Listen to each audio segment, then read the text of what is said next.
Mākonis būs, kādi nokrišņi. Un tad mēs brīnamies, kur mums tādi apdegumi, ne? Uz šaien? Pāris liedēm netiktu tāpat. Nē, tiktu gan, ja vējš būtu. Ja vējš ir, tad vispārībā var Pārceļam vispār nenormālā attālumā. Vai tev uz šaien nāk? Nu, protams, redzi? Nu, neredzi, kā nāk uz šajien. Kā tas saucās, ka pieturdīja civila aizsardzībā. Vainaga veida uguns, ne? Ejam tuvāk. Nu!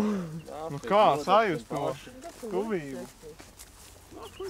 Bet baigi jocīgi pasties. Te ir 1, 2, 3 un 4. 4 vietās. Nu tā kā atsevišķi aizkurināts būtu. A kāds ir izsaucis pašdarnieks? Noteikti ir. A kur tā viņi ir? Visiem, man liekas, te ir pohuj, visiem noziņots, lai nodeg. Nu kā, ko viņi var padarīt? Viņi tagad cenšas izdomāt, kā tur varētu tikt klāt. Tur reku patais Kaķis tev ir absolūti sarkana āda šitam te. Nu ļoti labi, nu vismaz nu tās baltās strīpas aizdegs. Aizdeg, jau, aizdeg. Ļoti labi.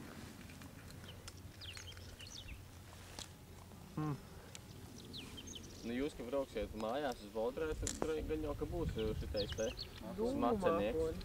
Nu jā, tur jau tā lieta. Uz turieni. Ja rekur ir kokapstrādes, bet tur mežā arī deg rekur. Nu jā. Tur jau ir tas kokapstrādes kombināts rekur. Tas jau nenodegs. Jā, tur zin, cik Es skaidri. domāju, ka tas ķīmiskais pāžārs osti, kad deg, bet nahuj. Noplīd uz Daugavā kaut toksisku vielu, viss tur baigi reaģē un... Tas nekaplē. Es nekaplē konkrēti. Kaplē. Es sūda nekaplē, es gribēju ķīmisko ugunsgrādu. Tas būtu indīgi un kaitīgi. Jā. Un viens stārķinieks nabags vēl mēģina kaut ko atrast. Tas sākas šitā. Nekā, tas nesākas. Tas nevar uzšķilt.